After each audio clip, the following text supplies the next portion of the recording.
नमस्कार, ABP news पर हाजिर हूं मैं रुमाना इसार खान। 12 से 2 देश का पॉलिटिकल शो देख रहे हैं आप और आज के शो में हमारे साथ जो खास मेहमानों का पैनल है, जल्दी से आपका परिचय कराते हैं। आप देख सकते हैं इस वक्त स्टूडियो में हमारे साथ वरिष्ठ पत्रकार विनोद अग्निहोत्री जी, राकेश शुक्ला जी मौजूद हैं, विजय त्रिवेदी जी आज के शो में हमारे साथ जुड़ रहे हैं और मेरे सहयोगी आशीष सिंह हमारे साथ मौजूद है स्टूडियो में। शुरुआत इस वक्त की बड़ी खबर के साथ करने जा रहे हैं। राजस्थान से बड़ी खबर, बीजेपी को बड़ा झटका।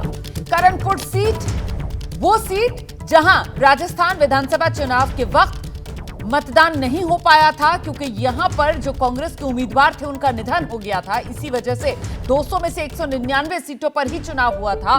उस सीट का आज नतीजा आया है, उपचुनाव जो हुआ। और अब बड़ी खबर यह कि राजस्थान में बीजेपी को बड़ा झटका।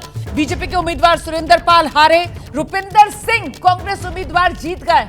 और यह बीजेपी के लिए बड़ा झटका इसलिए है क्योंकि चुनाव से पहले बीजेपी ने सुरेंद्र पाल को बाकायदा मंत्री पद की भी शपथ दिला दी थी। बावजूद इसके सुरेंद्र पाल हार गए हैं। बीजेपी पूरी तरीके से आश्वस्त थी, कॉन्फिडेंट थी और इसी वजह से करणपुर सीट पर अपने उम्मीदवार सुरेंद्र पाल को बीजेपी की तरफ से मंत्री के तौर पर शपथ भी दिला दी गई थी। लेकिन आज करणपुर सीट का अब जब नतीजा आया है तो बीजेपी को बड़ा झटका लगा है। कांग्रेस की जीत के बाद राजस्थान के पूर्व मुख्यमंत्री अशोक गहलोत ने ट्वीट कर दिया है। अशोक गहलोत लिख रहे हैं, जनता ने भारतीय जनता पार्टी के अभिमान को हराया। चुनाव के बीच प्रत्याशी को मंत्री बनाकर आचार संहिता और नैतिकता की धज्जियां उड़ाने वाली भाजपा को जनता ने सबक सिखाया है। ये पोस्ट किया है एक्स पर अशोक गहलोत ने। राजस्थान में बीजेपी को बड़ा झटका लगा है। हालांकि बता दें आपको, कांग्रेस के उम्मीदवार रुपिंदर सिंह जो जीते हैं उन्हीं के पिता का निधन हुआ था। तो एक तरीके से आप ये भी कह सकते हैं कि कहीं ना कहीं एक सिंपैथी वोट वाला जो फैक्टर है वो भी इस पूरे मामले में जुड़ेगा।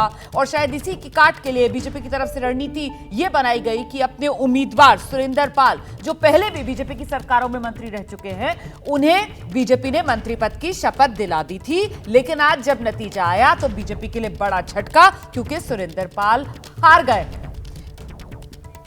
हम सीधे आपको लेकर चलते हैं, मेरे साथ मेरे सहयोगी मनीष शर्मा इस वक्त मौजूद है। जानते हैं मनीष से बड़ा अपडेट इस वक्त क्या मिल रहा है। मनीष, बीजेपी की तो सारी रणनीति पर पानी फिर गया क्योंकि यहां पर कांग्रेस के रुपिंदर सिंह जीत गए और बीजेपी ने सुरेंद्र पाल, जिन्हें बाकायदा मंत्री पद की शपथ भी दिला दी थी, वो हार गए। रोमाना, बहुत बड़ा झटका है बीजेपी के लिए। और एक ये जो नया प्रयोग किया गया था कि प्रत्याशी को मंत्री बना दिया गया, तो बीजेपी के लिए, खासतौर पर भजनलाल सरकार के लिए एक बहुत बड़ा झटका है। क्योंकि जिस तरीके से चुनाव में रुपिंदर सिंह को जीत मिली है, उससे लगता है कि सिर्फ 1 महीने के भीतर जो कांग्रेस सरकार के काम थे उनको लेकर जनता एक बार फिर जागी है। हालांकि इससे कोई बहुत बड़ा फर्क नहीं पड़ेगा, लेकिन अपने आप में एक बड़ा संदेश, क्योंकि कांग्रेस की सीटों की संख्या 69 से बढ़कर 70 हो जाएगी। बीजेपी 115 सीटों के साथ बहुमत में बनी रहेगी। लेकिन जनता का ये जो एक मैंडेट है, ये बताता है कि बीजेपी का प्रयोग पूरी तरह से विफल हुआ है। सुरेंद्र पाल सिंह टीटी, जिन्हें मंत्री बना दिया गया स्वतंत्र प्रभार का, और वो चुनाव मैदान में हार गए। रुपिंदर सिंह को अपने पिता गुरमीत सिंह कुन्नर की मृत्यु के बाद जो सहानुभूति थी उसका पूरा फायदा मिला और उसी का नतीजा है कि रुपिंदर सिंह तकरीबन 12,000 वोटों से जीत रहे हैं। औपचारिक घोषणा होनी बाकी है, लेकिन जिस तरह से पूर्व मुख्यमंत्री अशोक गहलोत ने जनता का धन्यवाद दिया है, रुपिंदर सिंह को उनकी जीत पर बधाई दी है, वो इस बात का प्रतीक है कि राजस्थान में बीजेपी की सरकार को एक बहुत बड़ा झटका लगा है। जी, ये तो बताइए जरा कि यहाँ पर करणपुर सीट पर सुरेंद्र पाल के लिए प्रचार करने के लिए कौन कौन पहुंचा था? मुख्यमंत्री आए थे क्या प्रचार करने के लिए? बिल्कुल रोमाना, भजनलाल वहाँ खुद गए थे, भजनलाल शर्मा मुख्यमंत्री के तौर पर, और वहाँ एक बड़ी सभा को संबोधित किया। इसके अलावा बीजेपी के प्रदेश अध्यक्ष खुद सीपी जोशी वहाँ पर डेरा डाले रहे, उन्होंने भी वहाँ पर सभा की। इसके अलावा कई दूसरे लोग भी गए, दिया कुमारी गई जो उप मुख्यमंत्री हैं राजस्थान की। तो तमाम नेताओं ने अपनी ताकत झोंकी थी इस चुनाव को लेकर के, लेकिन नतीजा बिल्कुल उलट आया जिसकी शायद बीजेपी ने कल्पना भी नहीं की होगी। और रुपिंदर सिंह कांग्रेस के प्रत्याशी एक बड़े अंतर तक जीतकर विधानसभा में पहुंचे हैं। जी रोमाना, बहुत शुक्रिया आपका मनीष इस तमाम जानकारी के लिए। तो सीएम, डिप्टी सीएम, प्रदेश अध्यक्ष, जैसा कि मनीष बता रहे हैं, सब पहुंचे थे प्रचार करने के लिए सुरेंद्र पाल के लिए उम्मीदवार, जिनको बाकायदा मंत्री पद की शपथ भी दिला दी गई थी। लेकिन करणपुर सीट पर आज नतीजा आ रहा है और सुरेंद्र पाल हार गए हैं। कांग्रेस के रुपिंदर सिंह यहां पर जीत दर्ज करते हुए नजर आ रही है। आगे बढ़ेंगे, अब बात कर लेते हैं दिन की एक और बड़ी सियासी खबर की। कांग्रेस और आम आदमी पार्टी के बीच सीट शेयरिंग को लेकर इस वक्त सुगबुगाहट तेज है। इस वक्त की बड़ी खबर आपको बता रहे हैं, दोनों पार्टियों के बीच सीट शेयरिंग को लेकर दिल्ली में बैठक शुरू हो रही है। कांग्रेस के गठबंधन कमेटी के अध्यक्ष मुकुल वासनिक, उन्हीं के घर पर यह बैठक होगी।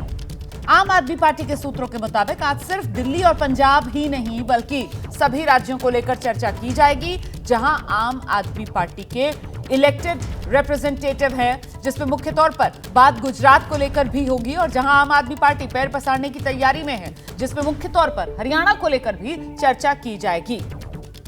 हालांकि इस बैठक से पहले ही अरविंद केजरीवाल ने गुजरात की जो भरूच सीट है, वहां से अपने विधायक चेतर बसावा को लोकसभा का उम्मीदवार घोषित करके गठबंधन में तल्खी तो यकीनन बढ़ाई है। सुनिए।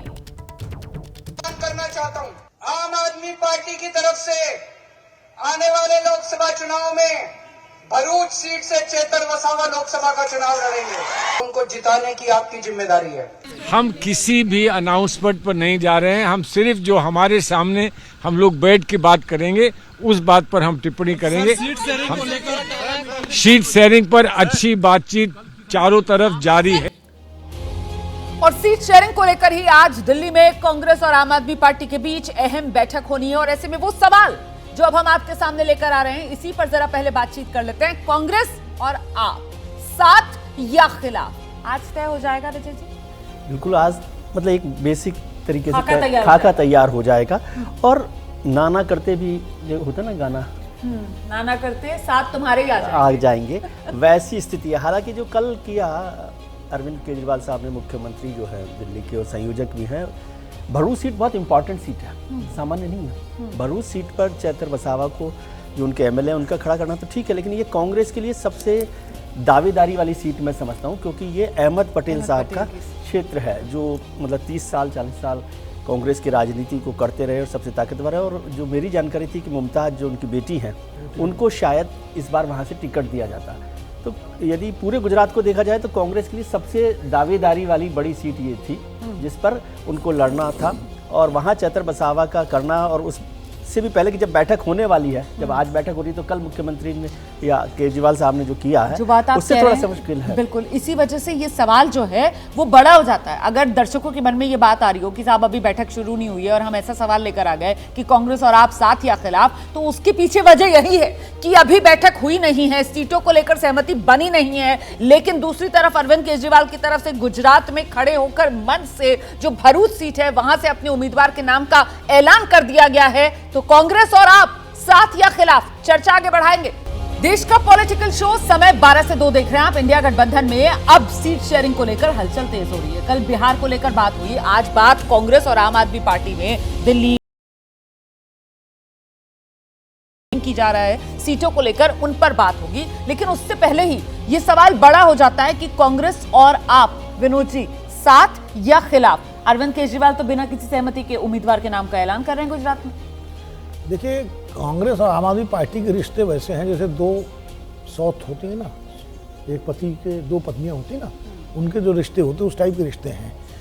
क्योंकि अब ज़रूरत, अरविंद केजरीवाल वहाँ गए, भाषण दिया उन्होंने, और उन्होंने उसी उम्मीदवार को, विधायक उनका जो जेल में बंद है, उसको डिक्लेयर कर दिया। मतलब कम से कम वो जिम्मेदार नेता हैं, उनको इतनी प्रतीक्षा तो करनी चाहिए कि वो सीट मांगते गठबंधन में, वो कहते भाई ये सीट हमें दो, हमारा विधायक वहाँ से जेल में बंद, हम लड़ना चाहते हैं, उसके बाद बातचीत होती। अब उन्होंने एकदम से दबाव बनाने के लिए पेश कर दिया। तो इसका मतलब क्या है? मतलब ये है कि मुझे नहीं लगता कि गुजरात में आम आदमी पार्टी और कांग्रेस के बीच कोई समझौता हो पाएगा। कांग्रेस, जैसा विजय जी ने कहा, ये बड़ी महत्वपूर्ण चीज़ है। अहमद पटेल की सीट रही है, अहमद पटेल 2 बार वहाँ से लोकसभा में जीते, 77 में जीते। उनकी बेटी मुमताज़ जो है वो वहाँ से लड़ना चाहती है चुनाव, और हो सकता है कि कांग्रेस भी वहाँ उम्मीदवार खड़ा करे। ठीक है, तो ज़्यादा से ज़्यादा उनका अगर समझौता होगा तो दिल्ली में होगा। मुझे तो पंजाब में भी मामला बहुत स्मूथ नहीं लग रहा है, पंजाब में हो पाएगा कि नहीं हो पाएगा। तो वो कहते हैं ना, कहीं पे निगाहें कहीं पे निशाना। तो ये वाया गुजरात, दिल्ली और पंजाब की सीट शेयरिंग को लेकर एक दबाव की राजनीति तो नहीं है जो आम आदमी पार्टी की तरफ से की जा रही है? राकेश जी, केजरीवाल जी को जो कांग्रेस पे दबाव बनाने का रास्ता दिखाया नीतीश कुमार जी ने, नीतीश कुमार जी ने सबसे पहले अरुणाचल प्रदेश में कैंडिडेट घोषित किया और घोषित करके उन्होंने एक तरह से संदेश दिया कि यदि कांग्रेस पे दबाव बनाना है तो आप भी एक कैंडिडेट घोषित करने का रास्ता अपनाइए। और केजरीवाल जी ठीक उसी रास्ते पे चलते हुए गुजरात में गए और भरूच सीट की घोषणा कर दी।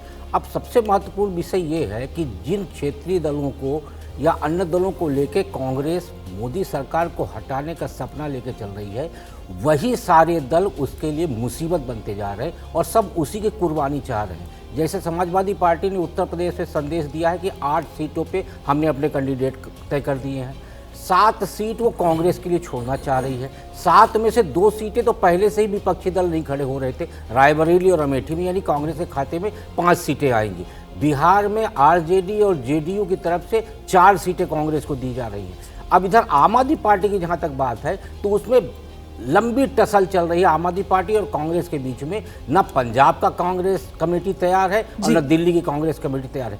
ऐसे में रास्ता क्या निकलेगा और यदि निकलेगा तो कांग्रेस कितना सहन कर पाएगी, कितना दबाव सह पाएगी, ये महत्वपूर्ण है। जल्दी से सर शुक्ला जी ने जो कहा, देखिए इस तरह के समझौते अगर होते भी हैं तो नीचे फिर उनका असर नहीं होता, क्योंकि कार्यकर्ता जो है वो नहीं जुड़ पाता है और वोट बैंक भी फिर नहीं जुड़ पाता है, शिफ्ट नहीं होता है। तो ये भी कोई फिर उसका फायदा भी नहीं होता। उत्तर प्रदेश में हम देख चुके हैं सपा बसपा का गठबंधन जो 2019 में हुआ था। मैं इस बीच जरा सीधे पहले दर्शकों को लेकर चलती हूँ। हमारे साथ हमारे सहयोगी मनोज्ञ लोहेवाल मौजूद है और मनोज्ञ के साथ इस वक्त AIDUF के अध्यक्ष बदरुद्दीन अजमल साहब मौजूद हैं। बदरुद्दीन अजमल साहब, बहुत स्वागत आपका ABP न्यूज में। मनोज्ञ भी मेरे साथ मौजूद हैं। मैं स्टूडियो से एंकर बोल रही हूँ सर, रुमाना इसार खान। पहला सवाल मैं आपसे ले लेती हूँ। जी वालेकुम अस्सलाम साहब। जी सर, मनोज्ञ आपसे सवाल लेंगे। जी साहब, बहुत शुक्रिया ABP न्यूज पर आने के लिए। मेरा फैन है, हमेशा आपको देखते रहते हैं। बहुत शुक्रिया सर, बहुत शुक्रिया, दुआओं में याद रखिएगा। अब जरा सवाल सुन लीजिए। पहला सवाल मेरा ये है कि आजकल बदरुद्दीन अजमल साहब कांग्रेस के खिलाफ ज्यादा गर्म नजर आ रहे हैं बनिस्बत बीजेपी के। ऐसा क्या हो गया? यूपीए में साथी रहे और अब सारी खामियां कांग्रेस में नजर आ रही हैं। देखिए, बीजेपी हमारा दुश्मन नंबर 1 है। बीजेपी मुसलमानों के खिलाफ है, बीजेपी मस्जिद के खिलाफ है, बीजेपी मंदिर के भी खिलाफ है, बीजेपी अजान के खिलाफ है, बीजेपी मदरसों के खिलाफ है, बीजेपी पर्दे के खिलाफ है, बीजेपी तलाक के खिलाफ है और क्या क्या नहीं खिलाफ है। सार बात यह है कि बीजेपी मुसलमानों का नाम और उनका वजूद भी हिंदुस्तान में नहीं सुनना चाहते। संविधान को बदल के वो जो है इसको हिंदू राष्ट्र बनाना चाहते हैं, इसलिए बीजेपी से हमारा समझौता होने का कोई सवाल नहीं। लेकिन 75 साल में 55 साल इस मुल्क के ऊपर अगर हुकूमत की है तो कांग्रेस ने की है, इसलिए हमको शिकायत उनसे ज्यादा है, दुश्मनी नहीं है। शिकायत यह है कि उन्होंने हमारे आसाम के मुसलमानों के लिए फ्लड इरोशन की समस्या को खत्म नहीं किया। एजुकेशन के मामले में मुस्लिम इलाकों में उन्होंने कोई कॉलेज नहीं दिया, यूनिवर्सिटी नहीं दिया, कोई हॉस्पिटल नहीं दिया। उसके बाद जमीन का पट्टा, आज जो लाखों आसाम के मुसलमानों का मसला है जो फ्लड और इरोशन में बह जाते हैं, उनके लिए इन्होंने कोई हल नहीं निकाला। इनके बाद बड़ी बड़ी मिनिस्ट्रियां थी, डिटेंशन कैंप इन्होंने बनाया मुसलमानों के लिए। तो वही साहब के जमाने में सबसे पहली बार मुसलमानों के माथे के ऊपर सैकिया साहब ने बांग्लादेशी 30 लाख के लेबल लगा दिया। उसके 1 महीने के बाद दिल्ली में उनकी सरकार, जायसवाल साहब उनके होम मिनिस्टर थे, उन्होंने कहा कि 30 लाख नहीं है बल्कि 80 लाख है। तो डी बॉर्डर का मामला उन्हीं का है, NRC का मसला उन्हीं का पैदा हुआ है। तो हमारी जितनी मुसीबतें, आज जवाब दे कोई भी चीफ ने, कोई आगे बड़े से बड़ा नेता आ जाए मेरे सामने और इन चीजों का जवाब दे, ये क्यों नहीं हुआ, हम ये शिकायत भी नहीं करेंगे। लेकिन हम वहां भी करते हैं तो जानते हैं बदनाम, वो कत्ल भी करते हैं तो चर्चा नहीं। ठीक है, लेकिन इन तमाम शिकायतों के वक्त, जो वक्त आपने बताया, आपने जायसवाल साहब का नाम लिया, आप तो यूपीए के साथ ही लगातार थे ना, तो क्या दरअसल अब इस वक्त असली शिकायत इस वजह से है कि कांग्रेस पार्टी ने इंडिया गठबंधन बना लिया और AIUDF को इंडिया गठबंधन में शामिल नहीं किया गया, न्योता नहीं मिला? नहीं प्लीज, हेलो, जायसवाल साहब ने जब बोला, जब सैकिया साहब चीफ मिनिस्टर थे, हमारी पार्टी का वजूद भी नहीं हुआ था। हमारी पार्टी 2005 में बनी, तो उसके पहले वाली शिकायतें हम करेंगे, बाद की शिकायतें करेंगे, जायज है हमारे लिए। साथ में आए ना आप उसके बाद? यूपीए के दौरान आप साथ में जी। थे, समर्थन दे रहे थे आप, तब ये सारी शिकायतें आपने नहीं गिनाई। बिल्कुल। अब सवाल ये है कि क्या असली शिकायत ये है कि इंडिया गठबंधन में एआईयूडीएफ बदरुद्दीन अजमल साहब को न्योता नहीं दिया राहुल गांधी ने? इसी वजह से क्या ये देखिए, राहुल बदरुद्दीन गांधी अजमल साहब को नहीं ऐसा दिया लगता है कि राहुल गांधी भारत जोड़ो यात्रा निकालेंगे तो सिर्फ और सिर्फ भीड़ खींचेंगे, रोमाना वोट जी, नहीं पाएंगे? रोमाना जी प्लीज प्लीज प्लीज, आप एक बात समझिए कि राहुल गांधी जी हो या खड़गे जी हो या कोई और हो, वो स्टेज पे एक भी मुसलमान का चेहरा नहीं दिखाना चाहते, इसलिए कि उनका हिंदू वोट खराब होगा। हमारे आसाम के जो लोग हैं कांग्रेस वाले मुसलमान को लेकर नहीं, मुसलमानों का वोट 90% लेना चाहते हैं, लेकिन मुसलमानों को कुछ देना नहीं चाहते। ये है हमारा दुख। हमें नहीं लिया कोई बात नहीं, इलेक्शन के बाद जब हम 3 सीट लेके आएंगे वो झुक के आएंगे, उनको आना पड़ेगा, 3 सीट की जरूरत होगी। अच्छा, मनोज्ञा भी है हमारे साथ। मनोज्ञा प्लीज आइए, सवाल लीजिए। बोलो। धन्यवाद रुमाना। बदरुद्दीन अजमल साहब, स्वागत है आपका एबीपी न्यूज पे एक बार फिर। मनोज्ञा बोल रही हूँ और मेरा पहला और सीधा सवाल, गुजरात सरकार के फैसले को सुप्रीम कोर्ट ने बिल्किस बानो मामले में आज बदल दिया है और सजा फिर से बरकरार कर दी है, क्या कहेंगे इस पर? इसको हम लोग वेलकम करते हैं। देर आए दुरुस्त आए, बहुत सालों के बाद, 30-35 साल के बाद ये फैसला आया और आज का सुप्रीम कोर्ट इसके ऊपर पूरी दुनिया को, पूरे हिंदुस्तान को, न्यायालय के ऊपर फख्र था और आज के चीफ जस्टिस के ऊपर और ज्यादा हम लोगों को फख्र है कि यहाँ न्याय मिलेगा और न्याय मिलना शुरू हो गया। इसलिए इन लोगों को जो सजाएं मिलनी चाहिए थी वो मिलना चाहिए, जो लोग गलत गिरफ्तार हैं उनको छोड़ना चाहिए। इसलिए जल्द से जल्द बहुत अच्छा कदम है, हम इसका रक्तदान करते हैं, इस्तकबाल करते हैं, वेलकम करते हैं।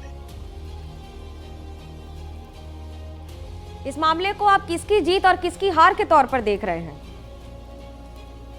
किसी का जीत नहीं, इंसाफ की जीत है, न्याय की जीत है।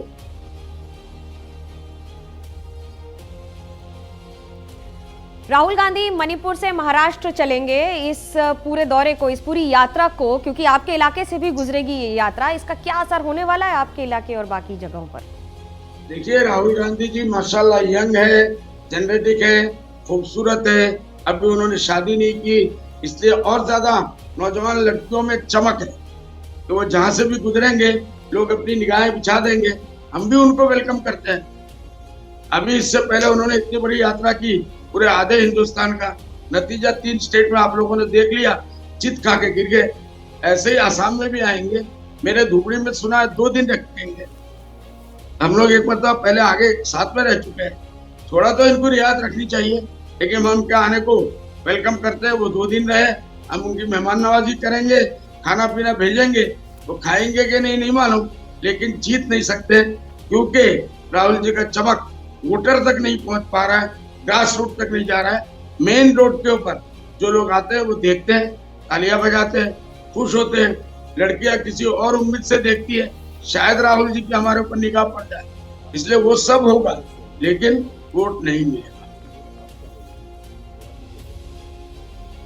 आपकी निगाह में राहुल गांधी सबसे ज्यादा इस समय कद्दावर नेताओं में गिने जाते हैं क्या कांग्रेस के, जिनका बहुत असर होगा इस यात्रा के दौरान पूरे देश में?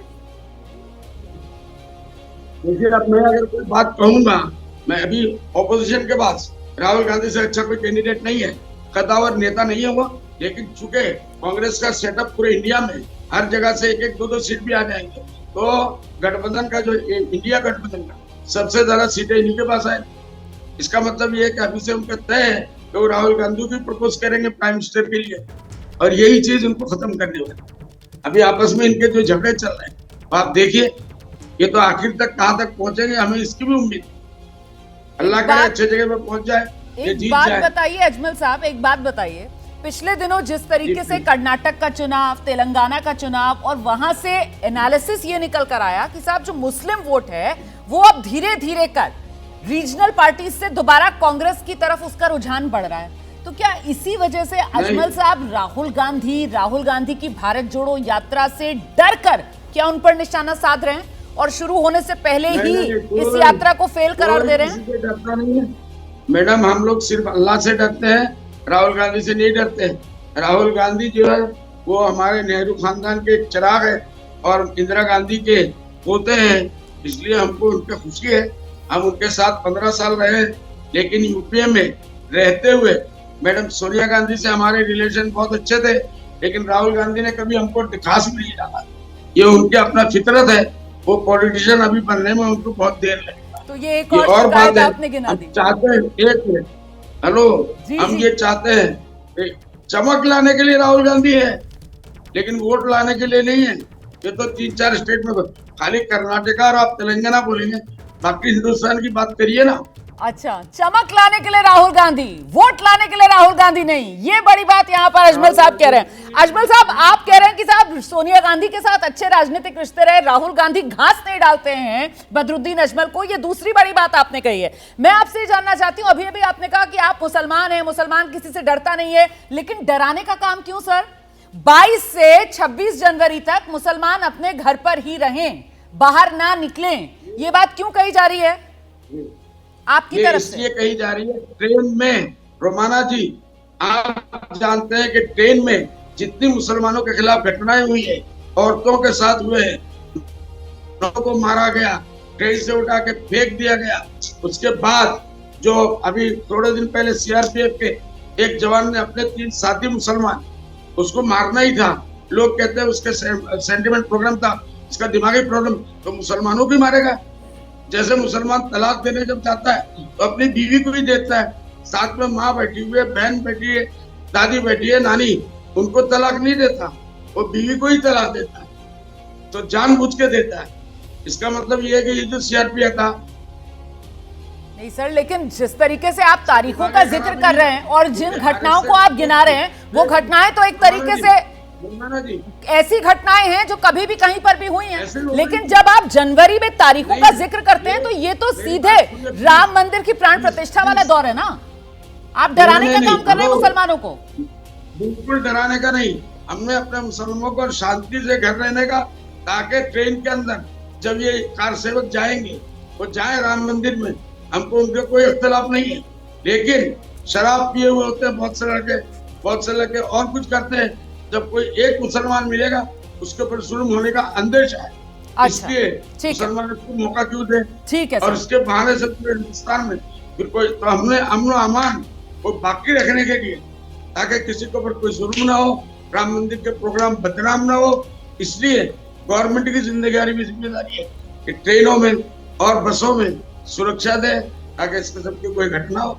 हमने अपने लोगों को कहा, भाई घरों में बैठे रहो, 3-4 दिन घर में बैठने से क्या मुसीबत आ जाती है, ताकि कोई ऐसा अप्रिय कोई घटना ना हो और कोई माहौल हिंदुस्तान का खराब ना हो। ये बताइए मुझे कि आप, क्योंकि कानून के हिसाब से देश में ये राम मंदिर बन रहा है, इस मौके पर बधाई संदेश देंगे, मुबारकबाद देंगे देश के लोगों को राम मंदिर बनने का? मैं देता हूँ, मैं मुबारकबाद देता हूँ, मुबारकबाद दूंगा, देता रहूंगा, लेकिन ये भी कहूंगा कि बाबरी मस्जिद हमारी मस्जिद थी, कोर्ट के जरिए से आप लोगों ने ले लिया, हमने उसको मान लिया, सरेंडर कर दिया।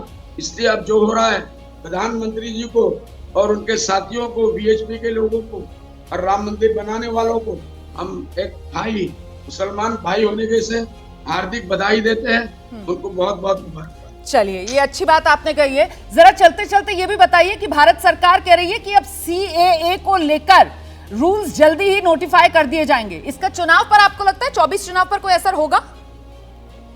क्या चीज? CAA, citizenship amendment act. उससे पहले हाँ, सीए को जानता हूँ जी। सीए की वजह से इससे पहले भी इलेक्शन पे कोई प्रभाव नहीं पड़ा और इस इलेक्शन पे भी कोई प्रभाव नहीं पड़ेगा। ठीक है। घूम फिर के वही बात है कि जितने इनके एजेंडे आते हैं मुसलमानों के खिलाफ आते हैं, और जब हम चिल्लाते हैं तो कहते हैं ये कि बगावत कर रहे हैं, ये फसाद फैला रहे, ये लोगों के अंदर धुआं फैला रहे। एक सवाल के अंदर यही माइनॉरिटीज होंगे, व्हाई नॉट मुस्लिम, क्यों मुसलमानों को नहीं दिया जाता? ठीक है, ठीक है। एक सवाल और है मेरा यहाँ पर, वो यूनिफॉर्म सिविल कोड को लेकर है। यूनिफॉर्म सिविल कोड को लेकर भी अब सरकार की मंशा ये है कि इस पर आगे बढ़ा जाए, उस पर आपकी राय? यूनिफॉर्म सिविल कोड अच्छा है, सबके फायदे की बात है जी। अभी क्या है कि देखिए, यूनिफॉर्म सिविल कोड का मामला आप और हम ज्यादा समझ सकते हैं जो शादीशुदा लोग हैं। अभी हमारे मोदी जी तो शादीशुदा है नहीं, उनको घर बार के बारे में आज 40 साल से कुछ पता ही नहीं है, तो घर में क्या हो रहा है, बाहर क्या हो रहा है, औरतों का कपड़ा मर्दों को पहनाएंगे और कल औरतों का खाना मर्दों को खिलाएंगे, हिंदुओं का खाना मुसलमानों को खिलाएंगे। यही यूनिफॉर्म सिविल कोड होता है क्या? सबको एक लाठी से आके के कोई दुनिया में नहीं चलता। हिंदुस्तान हमारा रंगी मजहब है। ये मुल्क हमारा हर किस्म के रंग के फूल और उसके खुशबू चाहिए। इसको ये एक करने की ना कोशिश करे। एक ही परफ्यूम सूंघते सूंघते, एक फूल देखते देखते आदमी उब जाता है। इसलिए कुदरत का जो बनाया निजाम है, इसको ये बीजेपी वाले बिगाड़ने की कोशिश ना करें और ये ना समझे कि हिंदुस्तान में कोई इनके खिलाफ आवाज नहीं उठाएगा। अच्छा, आज पूरी ऑपोजिशन इसके खिलाफ है। तो मतलब आप यूनिफॉर्म सिविल कोड का विरोध करेंगे। जरा ये भी बता दीजिए, लोगों के मन में सवाल है कि 24 में बदरुद्दीन अजमल किधर जाएंगे? जी, 24 में हम जीतने के बाद कांग्रेस हमारे साथ जितना भी जुल्म कर रही है, हमको नहीं लेना चाह रही है, लेकिन 3 सीटों के ऊपर इंशाअल्लाह यूडीएफ आसाम में इससे पहले भी जीती है, अब के भी जीतेगी। और जीतने के बाद मैं आपके माध्यम से ये ऐलान करता हूं कि हम जाके इंडिया महागठबंधन को सपोर्ट देंगे और उनकी शक्ति बढ़ाने की कोशिश करेंगे। अजमल साहब, बहुत शुक्रिया, आप लगातार मेरे हर सवाल का जवाब दे रहे हैं। बस चलते चलते आखिरी सवाल, और ये सवाल आपकी बात सुनकर ही मेरे जहन में आया है।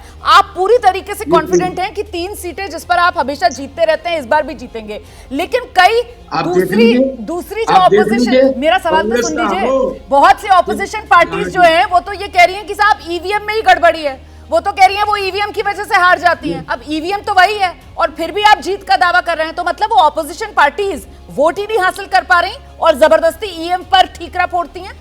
ईवीएम को लेकर आपकी राय? हेलो, लास्ट टाइम पे हमने कांग्रेस के साथ मिलकर लड़ा, कांग्रेस के 3 सीट हमने जिता के दिए। उस वक्त ईवीएम का मसला नहीं था। 5 साल उनके 3 एमपी मेरे साथ में रहे, हमने जिता के दिया। अब हार जाएंगे तो बोलेंगे ईवीएम का मसला है। ईवीएम के ऊपर लोगों को डाउट है, लोग दिखा रहे हैं, डेमोन्स्ट्रेशन दे रहे हैं, इसको मानना चाहिए और इसको सुप्रीम कोर्ट में चैलेंज होना चाहिए। ईवीएम को बदलना चाहिए और सिस्टम जो है बदल के लोगों को, ताकि न्याय मिले, इंसाफ मिले। अजमल साहब, बहुत शुक्रिया हमारे साथ जुड़ने के लिए। मनोज्ञा लोईवाल मेरी सहयोगी और मेरी तरफ से, हम दोनों की तरफ से बहुत बहुत शुक्रिया एबीपी न्यूज पर आने के लिए। जी, बहुत शुक्रिया सर, बहुत शुक्रिया। कभी बुला लिया करिए ना आपने। बिल्कुल सर, इंतजार रहेगा। अब आपको बहुत ज्यादा परेशान करेंगे हम, अक्सर बुलाया करेंगे। बहुत शुक्रिया सर, बहुत अच्छा लगा आपसे बात करके। बेबाकी के साथ हर सवाल का जवाब देते हुए बदरुद्दीन अजमल को आपने सुना, कह रहे हैं कि कांग्रेस धुतकार रही है, लेकिन फिर भी जीतेंगे तो फिर कांग्रेस के साथ ही जाएंगे। देश का पॉलिटिकल शो देख रहे हैं आप, समय 12 से 2 और इस वक्त की बड़ी खबर आपको बता दें, कांग्रेस और आम आदमी पार्टी के बीच वो सीट के फॉर्मूले को लेकर सहमति बनाने के लिए जो बैठक होनी थी, वो बैठक इस वक्त शुरू हो गई है। मुकुल वासनिक के घर पर बैठक हो रही है। आम आदमी पार्टी के नेता पहुंच चुके हैं। आम आदमी पार्टी के बड़े नेता, जिसमें अरविंद केजरीवाल का नाम है, देखिए वो तो इस बैठक में शिरकत नहीं कर रहे हैं, वो तो फिलहाल गुजरात में है। इसके अलावा राघव चड्ढा भी इस वक्त देश में नहीं है और ऐसे में फिलहाल आतिशी हैं, संदीप पाठक हैं, सौरभ भारद्वाज हैं आम आदमी पार्टी की तरफ से, जो पहुंचे हुए हैं मुकुल वासनिक के घर पर बातचीत करने के लिए। सीट शेयरिंग का फॉर्मूला आम आदमी पार्टी की तरफ से क्या मांग रखी जा सकती है, जानने के लिए सीधे रुख करते हैं दीपक रावत का। दीपक जी रोमाना, बैठक शुरू हो गई है और बैठक में खास तौर पर मुद्दा दिल्ली और पंजाब का ही होने जा रहा है, क्योंकि दिल्ली में तो आम आदमी पार्टी और कांग्रेस दोनों ही बातचीत की टेबल पर पहले से ही हैं, लेकिन पंजाब को लेकर जो हट दोनों ही पार्टियों में नज़र आता है वो भी इस बैठक में नज़र आ सकता है, क्योंकि सीधे तौर पर आम आदमी पार्टी कई मौक़ों पर ये कह चुकी है कि पंजाब में वो गठबंधन के लिए तैयार नहीं है, पूरी 13 की 13 सीटों पर चुनाव लड़ने के लिए तैयार है, उसने तैयारी शुरू कर दी है। अरविंद केजरीवाल भी ये बात कह चुके हैं और खुद भगवंत मान भी ये बात कह चुके हैं। दूसरी बात कांग्रेस की करें तो कांग्रेस के तमाम नेता अपनी जितनी भी बैठकें उनकी हुई हैं आपस में, उसमें भी पंजाब जो लीडर्स हैं उन्होंने सीधे तौर पर कहा है कि पंजाब में हमारी तैयारी भी पूरी है, हम बिल्कुल किसी के साथ सीट शेयरिंग वाला फॉर्मूले पे काम नहीं करेंगे। तो सीधे तौर पर पंजाब पे तो कोई बात नहीं बनने वाली, ये तो तय है। लेकिन दिल्ली में जो बात चल रही है वो चल रही है 4 और 3 के फॉर्मूले की, क्योंकि 7 सीटें हैं, 4 और 3 का फॉर्मूला बनेगा। 4 किसको जाएंगी, 3 किसको जाएंगी, ये तय होना बाकी है। उसके अलावा एक और इम्पॉर्टेंट बात यह है रोमाना कि सिर्फ सिर्फ दिल्ली और पंजाब ही नहीं, आम आदमी पार्टी के लीडर्स का ये कहना है कि जहाँ जहाँ पर उनके विधायक हैं, जहाँ जहाँ पर उनकी पार्टी का संगठन तैयार हो चुका है, वहाँ भी वो सीट शेयरिंग फॉर्मूले पर बात करने आई हैं। यानी कि गोवा में जहाँ पर उनके 2 विधायक हैं वहाँ पर भी बातचीत होगी, गुजरात में 5 विधायक हैं वहाँ पर भी बात होगी। कल ही अरविंद केजरीवाल ने एक कैंडिडेट तो घोषित भी कर दिया जिसके लिए वो जनसभा करने गए थे, चेतर वसावा, वहाँ पर उन्होंने कहा है कि वो हमारा कैंडिडेट होगा। तो इस तरीके से 3 से 4 स्टेट में, गुजरात, गोवा, दिल्ली, पंजाब, इन 4 स्टेट पर प्रमुखता से बात होनी है। एक दिन में बातचीत नहीं होगी, लेकिन आज क्या निकलता है इस पर सबकी नजर है। रोमाना, बहुत शुक्रिया आपका दीपक, नजर बनाकर रखिएगा, आगे जैसे कोई अपडेट आएगा फौरन दर्शकों तक पहुंचाएंगे। तो बड़ा सवाल यही है, कांग्रेस आप साथ या खिलाफ, दिल्ली, पंजाब, और कहां बनेगी बात, कहां बिगड़ेगा मामला, कहां अटकेगा पेच, हर खबर सबसे पहले एबीपी न्यूज पर आप तक पहुंचाएंगे। देश का पॉलिटिकल शो देख रहे हैं आप, हम बात कर रहे हैं इंडिया गठबंधन के 2 दलों कांग्रेस और आम आदमी पार्टी की, जहां सीट शेयरिंग को लेकर आज अहम मीटिंग हो रही है और सवाल बड़ा यही लगातार बना हुआ है, कांग्रेस और आप आएंगे साथ या रहने वाले हैं खिलाफ? आशीष, आपका आंकलन। देखिए, मुझे लगता है जैसे आप लोग पहले डिस्कस कर रही थी और खुद दीपक भी बोल रहे थे कि अलायंस जो है मुख्यतः दिल्ली में हो पाएगा, पंजाब में हो पाता है कि नहीं उस पर बड़ा प्रश्न चिन्ह है, क्योंकि दोनों की इकाइयां नहीं चाहती कि पंजाब में किसी तरह का तालमेल सीट शेयरिंग का हो। अरविंद केजरीवाल को लेकर के जो डिस्कशन आप रोमाना कर रही थी, एक प्रमुख पार्टी है और मुझे लगता है let us be fair to Arvind Kejriwal, मुझे अच्छी तरह याद है कि 30 सितंबर तक सीट शेयरिंग कर ली जाए पूरे देश भर में, ये वो बार बार कहते रहे। कांग्रेस का अपना मुझे लगता है कि ये आकलन था कि वो 3 राज्यों में बड़ा अच्छा कर लेंगे और इस वजह से डेलिबरेटली सीट शेयरिंग जो पहले की जा सकती थी उसको टाल दिया गया था। इसकी जिम्मेदार मुझे लगता है कहीं ना कहीं कांग्रेस है। आम आदमी पार्टी को ब्लेम करने से मुझे लगता है कि सही असेसमेंट नहीं होगा। ऐसा लगता ज़रूर है कि 3 और 4 सीटों को लेकर के दिल्ली में सहमति बन जाएगी। पहले राउंड ऑफ टॉक्स है। पंजाब में जैसा मैंने आपको कहा कि बड़ा मुश्किल है, दोनों ही पक्ष नहीं चाहते कि वहाँ पर अलायंस हो, किसी तरह की सीट शेयरिंग वहाँ हो पाएगी, इसकी गुंजाइश मुझे बहुत कम नज़र आती है। भड़ूच सीट की मैं ज़रूर बात करना चाहूँगा कि देखिए, इस बात का सेंस पहले से था कि अगर वहाँ कोई अलायंस होता है तो भड़ूच सीट आम आदमी पार्टी को जा रही है। मुझे लगता है कि मुमताज़ को भी इस बात का सेंस पहले से रहा होगा। अलायंस हो पाता है कि नहीं हो पाता है, बहुत अक्यूटली पिछला विधानसभा चुनाव भी लड़ी थी आम आदमी पार्टी, वहाँ पर खुद कांग्रेस और भारतीय जनता पार्टी दोनों के खिलाफ, इसलिए वहाँ पर भी गुंजाइश मुझे बहुत कम नज़र आती है कि गुजरात में किसी तरह का अलायंस हो पाएगा। So we are left with only Delhi. मुझे लगता है कि दिल्ली में ही आम आदमी पार्टी और कांग्रेस को फ़ायदा अपना दिख रहा है वहाँ पर, और यहाँ पर अलायंस हो सकता है 3 और 4 सीट पर। बाकी स्टेट्स में बहुत बड़ा सवालिया निशान, इतनी आसानी से मुझे नहीं लगता हो पाएगा। ठीक है, तो फिर इसका कुछ असर होगा विजय जी? मतलब अगर मान लीजिए दिल्ली में सहमति बन जाती है सीटों पर, पंजाब में या अन्य राज्यों में आमने सामने उतरकर चुनाव मैदान में, तो फिर वो इंडिया गठबंधन, लोकसभा चुनाव के लिए गठबंधन, क्या फिर उस पर प्रश्न चिन्ह नहीं लगेगा?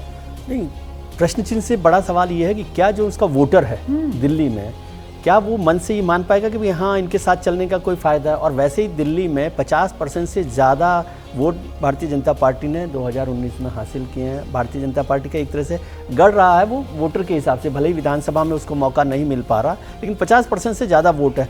तो केवल 4 राज्यों की बजाय एक राज्य में आधे मन से अधूरे मन से यदि वो करते भी हैं तो कितना वोट दोनों मिलाकर कर सकते हैं। वैसे ही 50% से ज़्यादा है, तो इन दोनों को बहुत ताकत के साथ लड़कर यदि कोई सीटों में बदलाव करना है, नतीजों में बदलाव करना है दिल्ली में, तो वो ज़्यादा जरूरी है। इंडिया गठबंधन का तो अलग इशू है। इंडिया गठबंधन में तो इनकी टसल जो लगातार चल रही है वो चलेगी ही। गठबंधन में दिल मिलना जो है ना, बहुत मुश्किल काम होता है। पहले लेवल पर हाथ मिल जाए जी, फिर उसके बाद दिल मिलने की बात आती है। तो दिल मिलाना तो वैसे भी जिंदगी में भी मुश्किल काम होता है, पॉलिटिक्स में तो अब देखना पड़ेगा कि आज की बैठक के बाद क्या निकलता है।